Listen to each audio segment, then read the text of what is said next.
Hi, can you hear me? Yes, great. Yes, yes. Okay, great. So I just started a little I'm the bit first earlier. one. I see Daniela as well. Okay, good. Hi, Buongiorno. Daniela. Hi, Daniele. How's it going? Good, preparing. Just Yeah, don't worry. well, I think you can save it now after you finish your one, right? Yeah, also. Yeah. Okay, so let's see. Hello. Hello.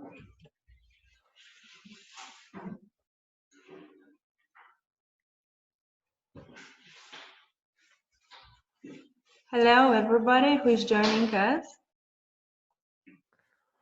Yeah, Irushan from Sri Lanka. Kerry from Vilnius.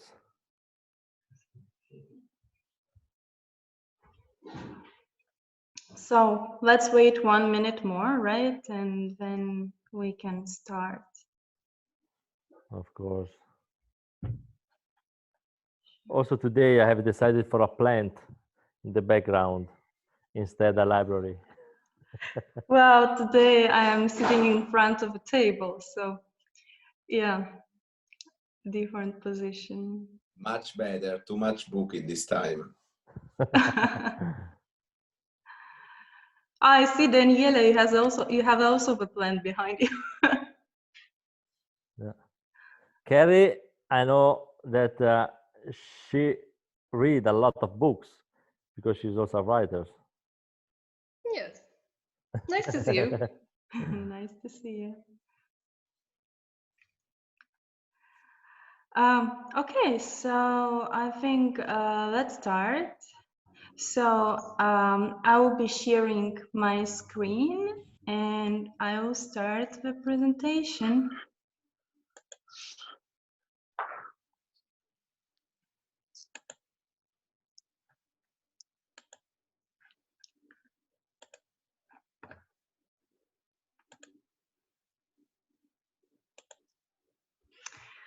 Well, so today we'll talk about Lithuania and a little bit about me. So first of all, I would like to start from presentation about myself. My name is Agnieszka. I'm from Lithuania. Lithuania is one of 3 Baltic states. I will tell you more a little bit later.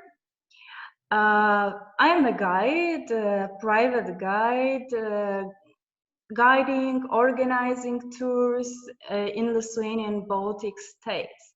So these are short moments, pictures from my tours. I really miss them a lot, but hopefully all of us will go back to our jobs. Where you can find me, I have 2 websites. One of them is Event and Travel.com, and what I'm doing there. So I work with incentive travel, destination management, of course, tours, romantic gateways, and also I do organize stag activities. What is quite interesting that over here, the stag activities are the most interesting for Scandinavians and British people. So in summertime, we have really lots of customers from those countries. So I have already 10 years experience in travel business. How it happened? It started from my student times. I was studying psychology, but simultaneously I decided that I really want to be a tour guide. So I was thinking that it would be like my part full-time job, maybe as a hobby for weekends, because I really love to meet people and of course travel, as all of us. I guess that's what is joining us here. So I started giving tours. Slowly I founded my companies, and this is the way how it works. So this is the second website, Guide in Vilnius. This is more just more precisely about Lithuania and guiding. Okay, so of course during my presentation you can use chat, you can ask questions. In the end of presentation I will check and will be happy to answer you. So that's about me shortly, and now I would like to tell a little bit about my country. So this is a very popular t-shirt which you can buy everywhere in Lithuania. So it's written here, I love Lithuania, but where is it? I think that question is quite common, and I even ask my tourists. So I guess when you say for your friends that I'm going to Lithuania, many people really start thinking, what is that? So I would like to show you a short movie answering this question. Hopefully you have a sound.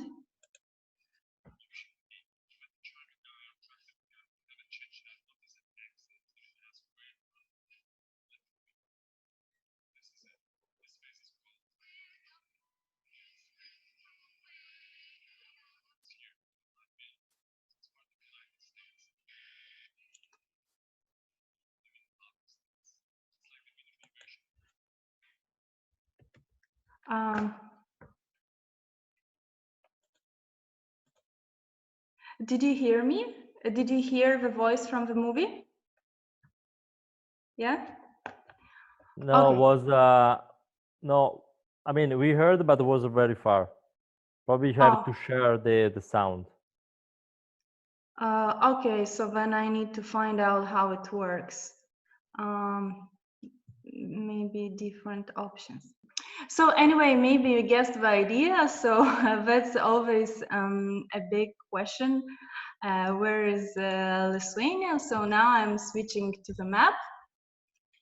And as you can see, Lithuania is on the Baltic seashore between Latvia, Poland, and Belarus.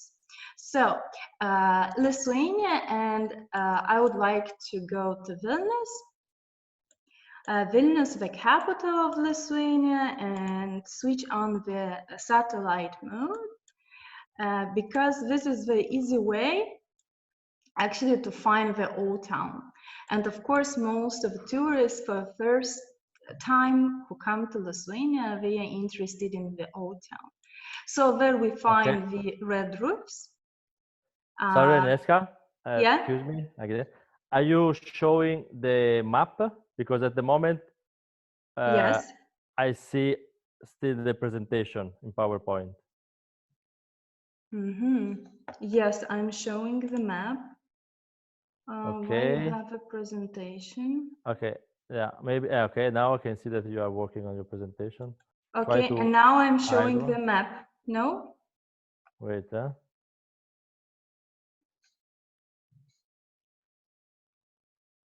Someone else can see the map? No. Okay. So you don't see the map. Okay. Maybe No? I should go back to Zoom.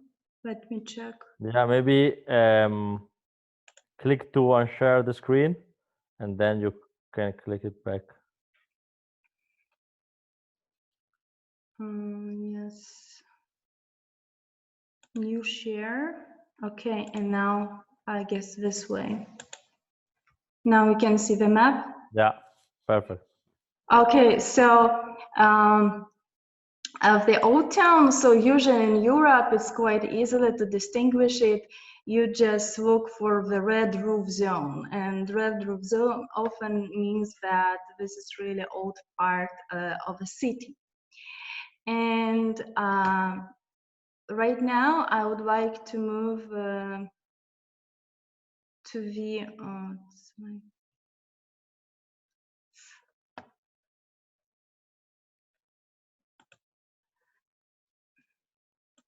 not sure. Do you see my screen is changing? Do you see the cathedral square now? Or still the map? Okay. So I came to the heart of Vilnius, Cathedral Square. If we talk about the history, so Vilnius is almost 700 years old, as officially it was founded in 1323. And the Cathedral Square is the heart of Vilnius, the place where it was started to build. And nowadays, many events of our city exactly are happening here, like markets, Christmas main Christmas trees here, concerts, parades, and so on. And let me tell you the legend about Vilnius, how it was founded. So I'm sharing screen the legend. Do you see the YouTube? Okay.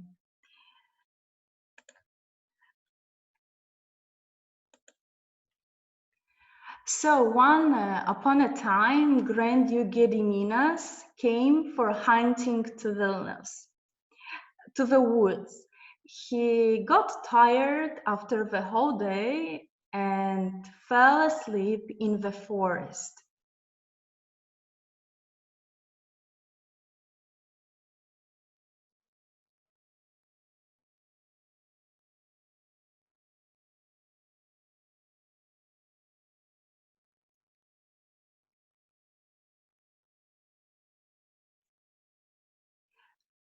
While he was sleeping, he saw a dream. He saw a big iron wolf on the hill, which was howling like 1,000 wolves.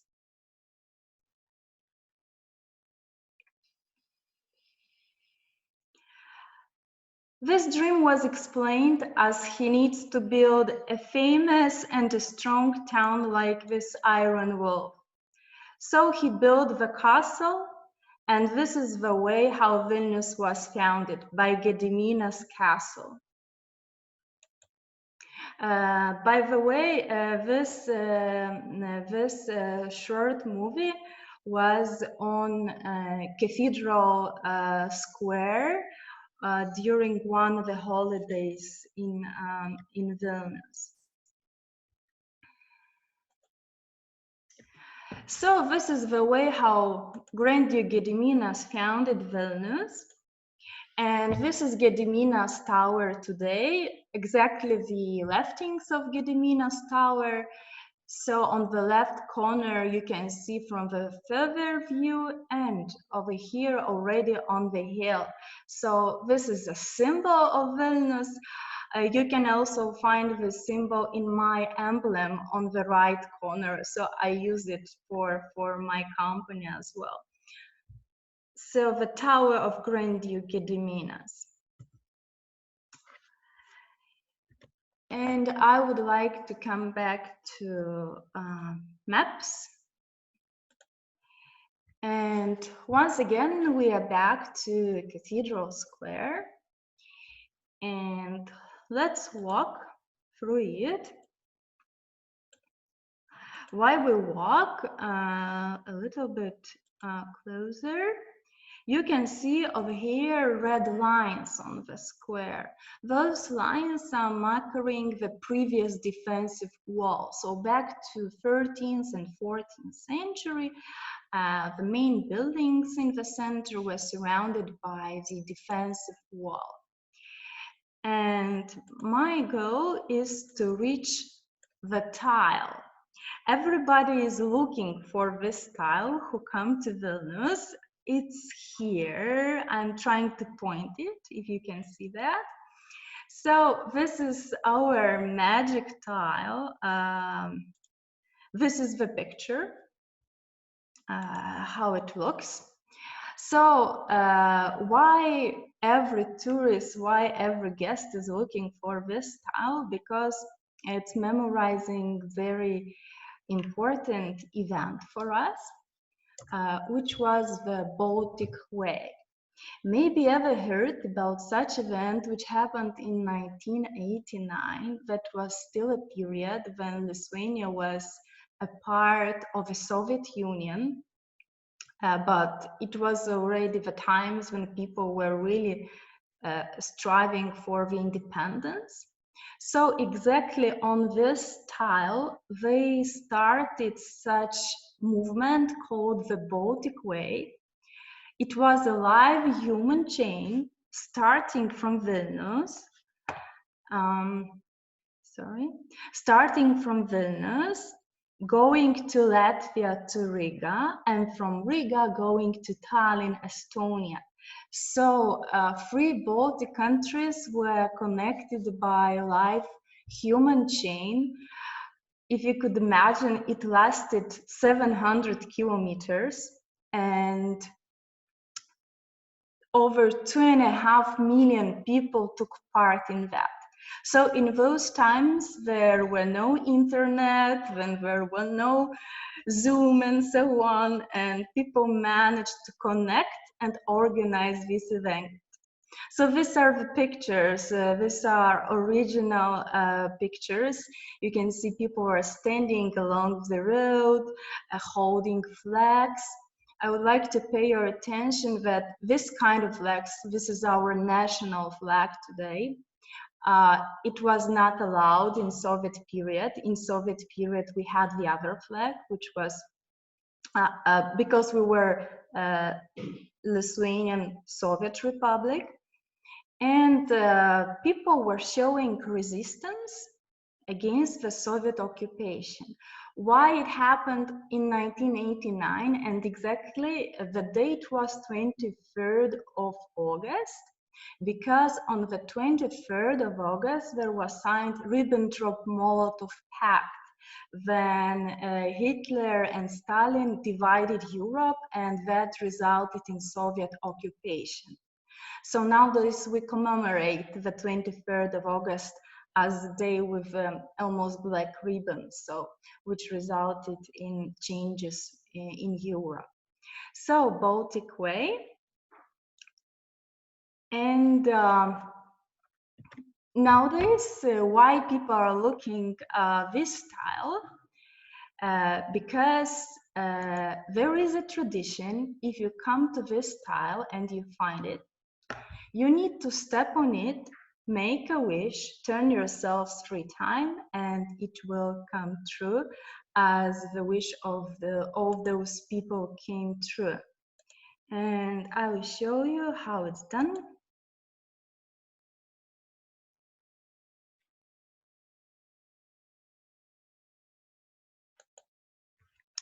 So this is the way how it looks. So if you ever come to Vilnius, prepare your dreams, prepare your wishes. Now you know the place where they come true and what you need to do.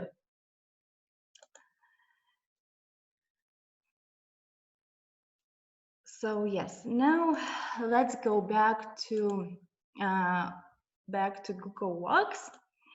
And as we have the cathedral in front of us, it's our main church in our city, and in classical style, quite unusual for a church, because mostly when people come to Vilnius for the first time, they find it as a museum or gallery, as a classical style is not common for churches. But why it looks like this in Vilnius? Because our cathedral was rebuilt 7 times, and that's just the last image which remained till nowadays. But actually, when you enter it, it's very unusual interior, because the central part is classical. some pictures, really very strict classical style, not so much decorative, but very strict forms, lots of light. But it still has some surprises because the chapels which are in this cathedral, they remain from the old period, from the Baroque period, and one of those is Saint Casimir Chapel. And it's a pearl of Baroque designed by Italian architects, and it's really an amazing chapel. I have a short movie to have a look.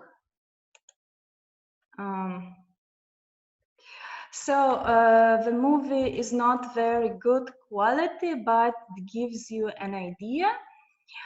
It's different types of marble, which is used for decoration. This is the grave of Saint Casimir. Saint Casimir was Polish-Lithuanian king back to 15th century.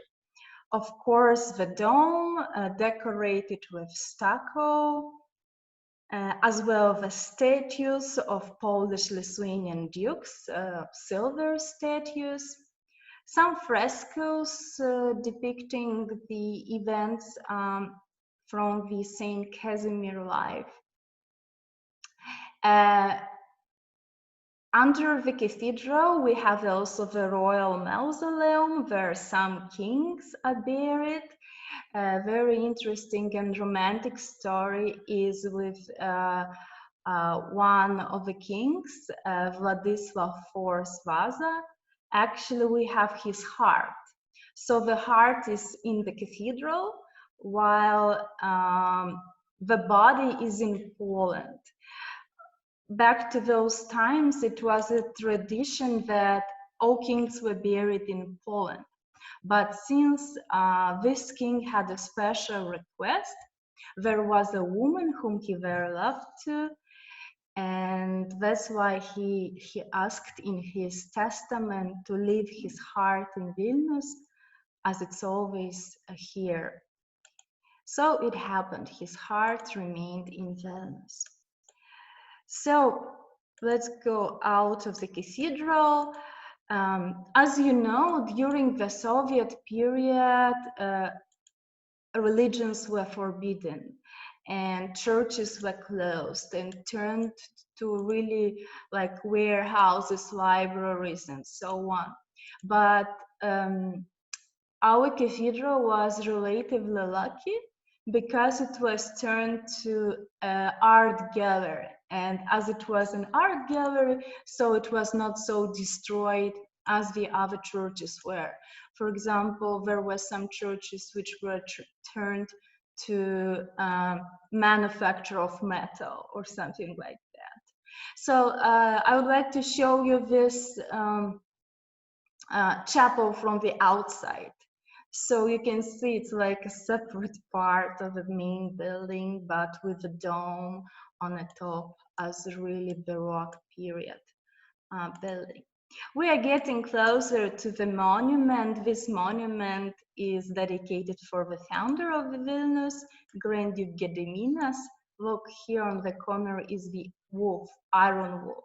So symbol of our city, and as we saw the legend, so this is the wolf about which he was dreaming. And next to cathedral, this white building, so this is our royal castle. Vilnius has two castles. So one is residential castle, this white building, today's museum. And behind it, we have a Gediminas Tower, but right now we can't see it. So if we turn around, the square is in front of us. It's a huge square. It's the only square in Vilnius where it's not allowed to put any cafe tables. Actually, it's always empty. Why it's empty? Because this is a place where locals meet friends, where they can do sports, rollers, anything. All the city life exactly is happening here. Marathons within last years, it's very popular to take part in marathons, like we run Vilnius and so on and so on. Well, so I believe I told you everything what I was planning to describe here. So if you have any questions, comments, of course, go ahead. It would be more than pleasure to talk to you. Can you unmute yourself? Yeah, Agnieszka. How many people there are in Lithuania and in Vilnius later? Yeah, so Lithuania is a really small country. Lithuania is 2.8 million inhabitants, while Vilnius 600,000. 600,000. Yeah. Thanks. Thank you. I think the legend, the video, and the comments were very beautiful. Thanks, Agnieszka. Thank you. Yes, for sure. Let me check. Maybe there are any questions. Yeah, I have a question. How do you see the future of tourism in Vilnius? Because I live here, and I really like how there's a balance between how people live here and then people visit, and then there's a mixture. It's not, the old town is not just for tourists.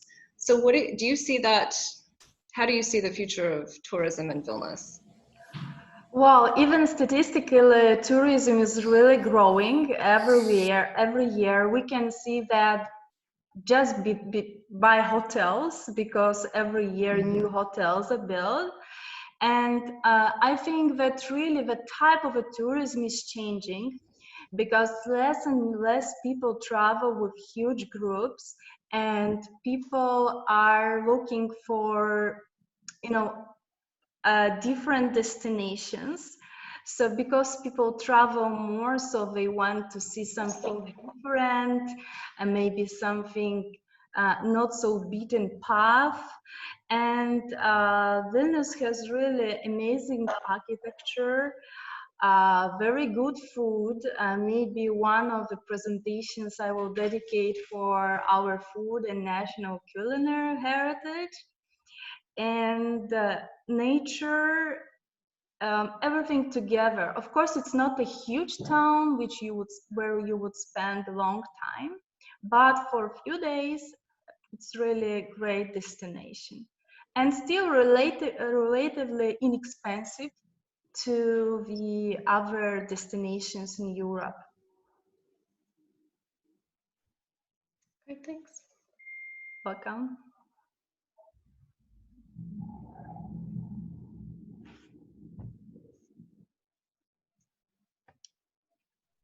Any questions? Yes, I want just to ask you, Agnieszka, what is now the situation? Is everything is blocked for the global pandemic, or what is the situation now with tourism? Well, tourism, of course, is completely stopped. The quarantine here started on the 16th of March, and it's still prolonged at least for 2 weeks more. What's happening now? Shops are getting opened, restaurants where people could sit outside are opened, as well, like different spa salons and so on. But tourism, I think tourism depends on the possibility to fly. So for now, airport is mostly closed. I don't know what will be in summer. I think it's all Europe and all the world. Then most of the airports will be open, so people will manage to travel. So that's why for tourism it's really so risky, as we don't depend just only on our country, but it depends, you know, with the connection through all over the world. And do you think do you know if local guides and tourist operator are arranging something for the tourist offer? Sorry, I didn't get your question. Do you think facing this situation, this difficult situation for tourist guide and operator, there are some activities or some initiative to face this situation? You mean government? What is doing government? No, even private initiative from you guides or some private organization. Well, I wouldn't say that something is happening. It's most of my colleagues who work in tourism, they just took a break, I would say. I can see like on my Facebook profiles or so, some guides are like making short videos. I would say it's more for self-advertisement, but not for earning money. It's stopped for now. I think Okay, first, you're welcome. First, what will be recovered may be the traveling inside the country. And we'll see how soon inter-country traveling will be open. I just want to thank you. I have to leave. Thank you very much for that. It was very brave of you. I'm very nervous myself for my own movie. Good luck for you. Thank you for taking part. Okay, thanks. See you again. Thank you. Well, okay, so Agnieszka, yeah. I'm sorry, I'm Azamat. I am from Kyrgyzstan, Nice from Central to see Asia. you. And I'm sorry I was late because I was waiting the conference from other link and almost 15 minutes. And I didn't understand very well everything. And in Lithuania, do you speak Russian or no Russian? Not anymore Russian. No, our national language is Lithuanian, so it's completely different language. It's Baltic language. It's a separate group of languages. It's not even similar to Slavic languages like Russian, Polish, or so on, but many people know Russian. So, for example, elderly people know Russian from the Soviet times, and young people study Russian as mostly as a second foreign language, because first foreign language is English and it's compulsory. But the second foreign language, it could be chosen. So it's often Russian because we really need it in business and it's really welcome on good job positions. So I know Russian and we know Russian. Many people know Russian. Okay. And Lithuania also was in the USSR member, yeah? Till 1990s, yes.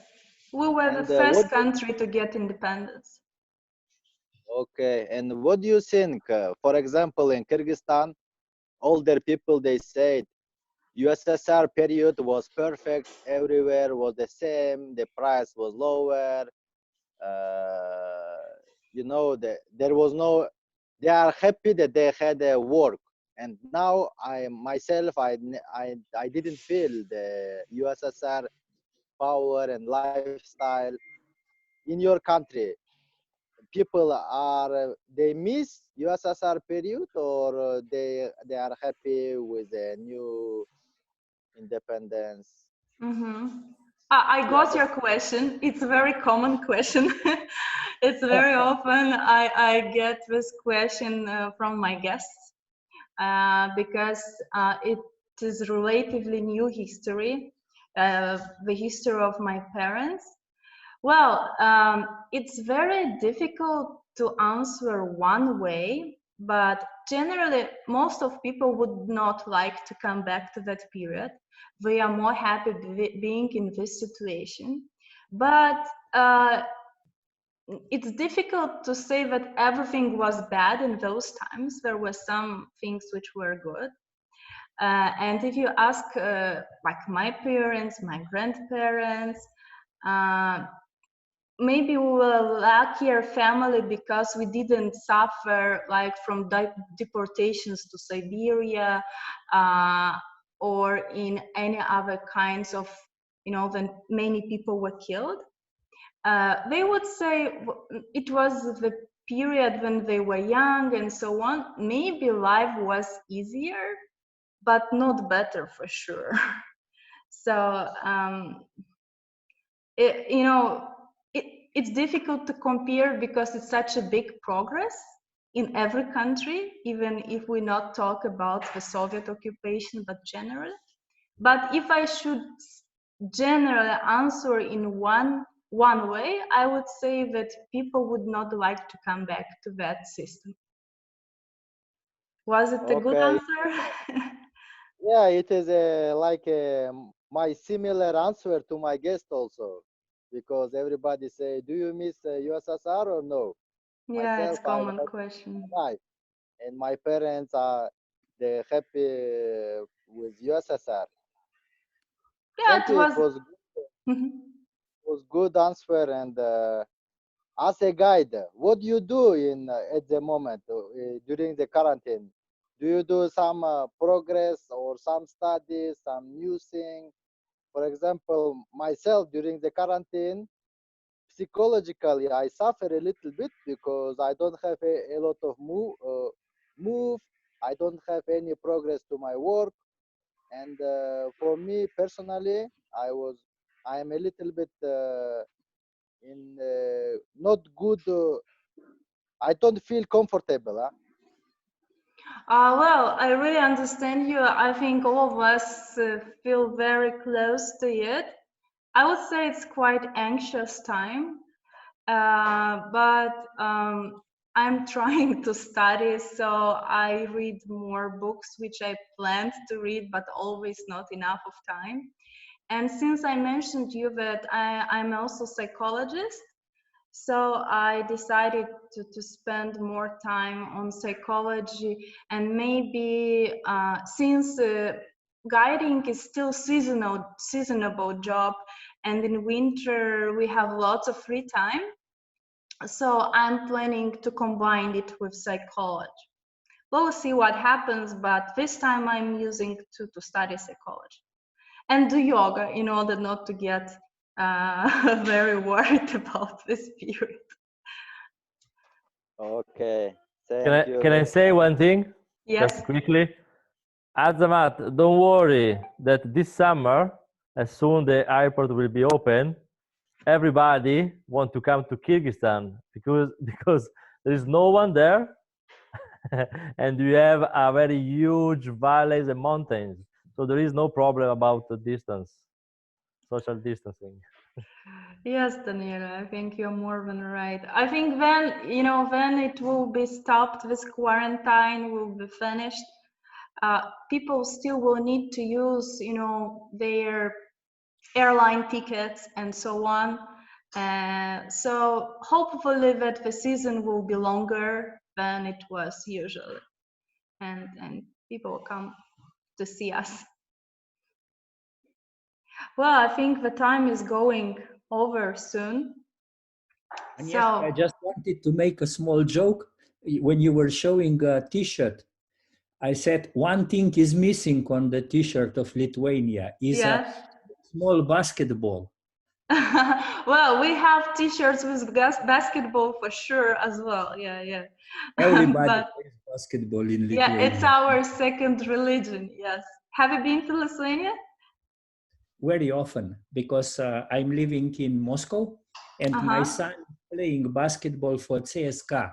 Oh, And our we competitors. always going to Lithuania, to Latvia, and to Estonia because the European Basketball League for the youth is organized in those countries, and we always come by car. So I know Vilnius, Klaipėda, and all the Kaunas, the home of Žalgiris. Yeah, great. Thank you. Guys, I have to leave. Thanks a lot. Thanks a lot, Agnieszka. Congratulations. Thank you, Fakey. See you in 1 hour to see Tatiana from We go to Brazil. I'm so sorry, Agnieszka. Yeah. I connect with the wrong link, so I was waiting.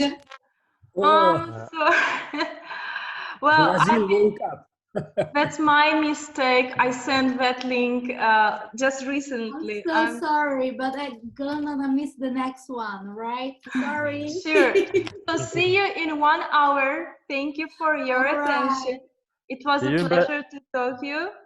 Yeah. Thanks, you. Agnieszka. Thank you very much. Thank you.